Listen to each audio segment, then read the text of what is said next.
How to peel peanut skin fast. In this video, I'll be sharing with you how to peel your groundnut skin fast.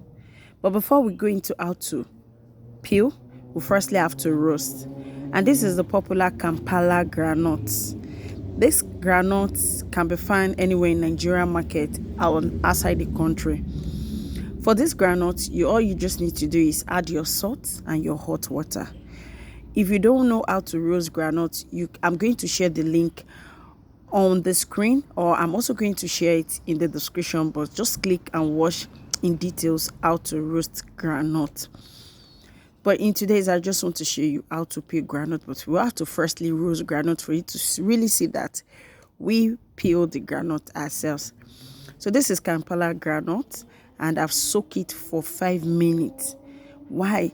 Because most of our foods are preserved with chemicals, and these chemicals, you don't really need to take them inside, so you have to firstly wash them out. This is a simple step that does not really take much of your time. Then after you've washed out the water, you can now add your normal room temperature water to rinse properly. So you can see that this is my peanut.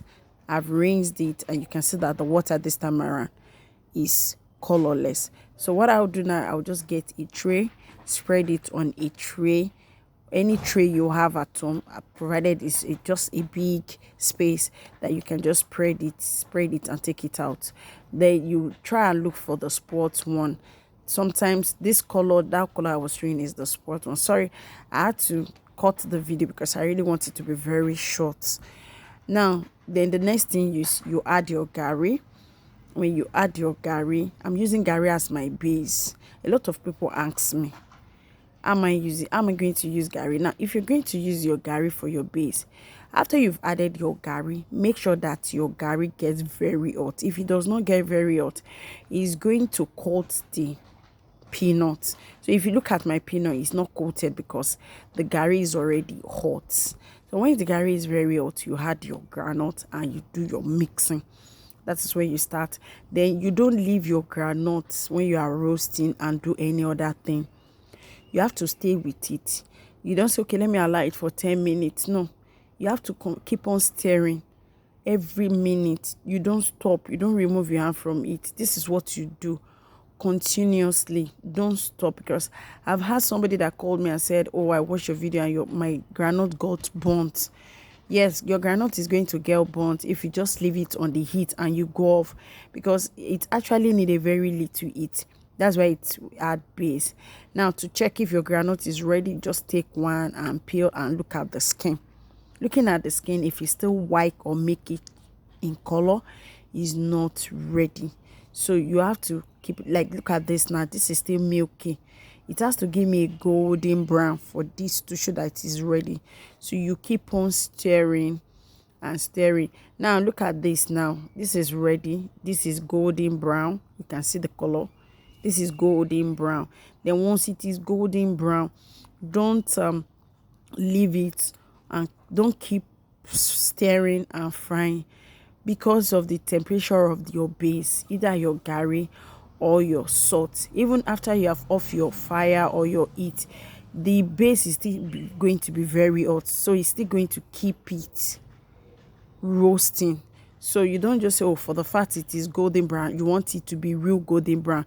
At the end, it's going to get burnt. So just be careful in this aspect. Then you separate your groundnut, that's your peanut, from your base. After you separate it from your base, now this is where a lot of people are mixing it. Oh, after you've roasted your groundnut, you've packed it out from your base. Your base. So this is your base. You can keep it or you can pour it away. But to me, I'm going to keep it because it's still very good. And you can look at it. It only change color. Nothing gets so spoiled. Even if it is your salt, you can do the same.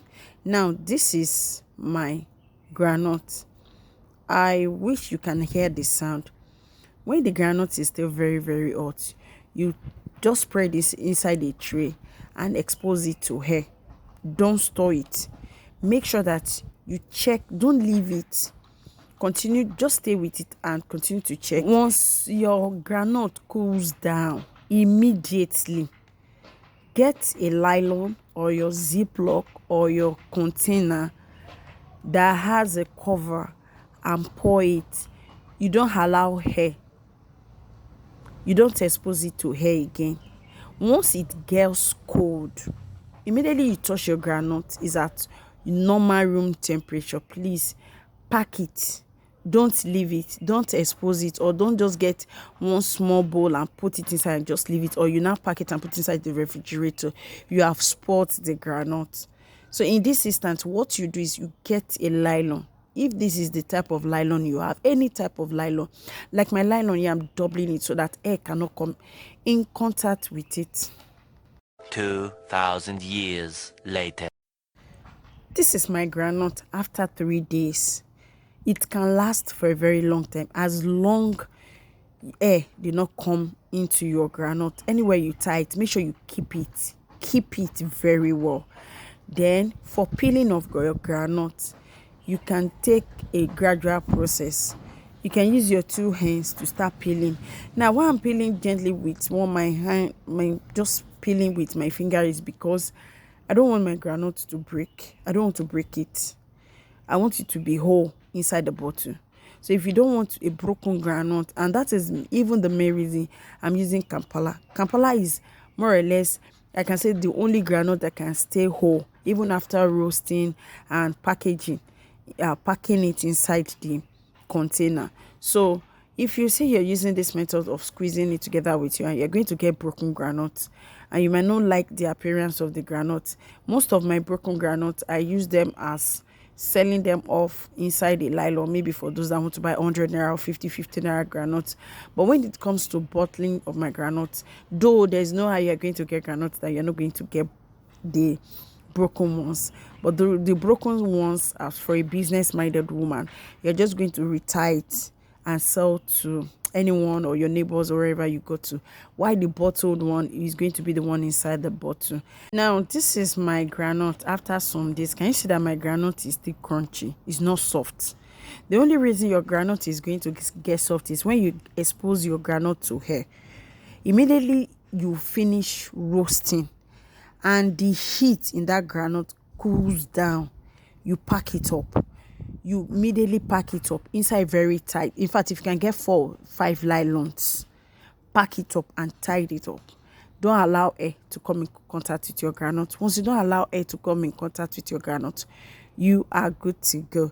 If you're watching me, my name remains Oju or Lakpe. Thank you for always stopping by to watch my video. Please don't forget to subscribe, like, and share. Thank you for my returning subscriber. I love you guys so much. So into this groundnut business, without peeling the groundnut can stay longer. Even with this skin, it can stay even more than 6 months, as long as you don't allow it to get in contact with hair. There are some people that sells with the skin. If you go to the market, there are some market women. There are some people that even likes their groundnut not with groundnut skin. They don't want anybody to peel their groundnut after roasting. So because of that, that doesn't mean if you don't peel the groundnut skin is going to get spoiled. No, it doesn't get spoiled. The only thing that will make it spoil is when it gets in contact with hair.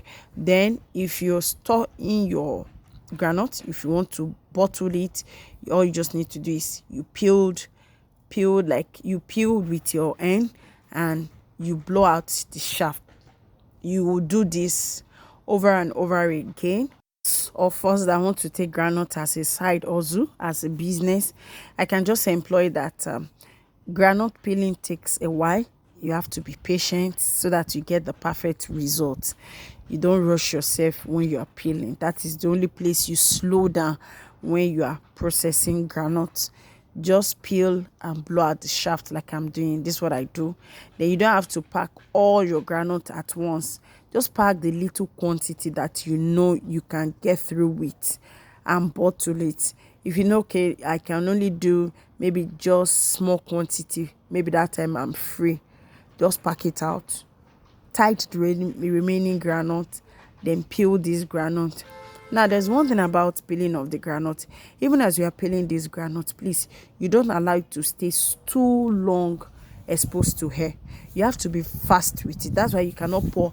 If you're making like, let me say, paint rubber, If you are making like 3 paint rubber, wow, and you know that okay, you don't have much time to peel, you want to peel little by little, you can just pick, you can even peel a derica at once and bottle that derica and make sure that the remaining one does not get opened or exposed to air. So, and immediately you are peeling, bottled and cover it. Bottled and covered it. Don't expose it at all. That is the reason your groundnut is getting soft. If you don't want your groundnut to get soft, please don't expose it. Even as you are peeling, don't expose it to air. If this video have been very helpful, don't forget to subscribe, like and share. Till I see my next video. Bye.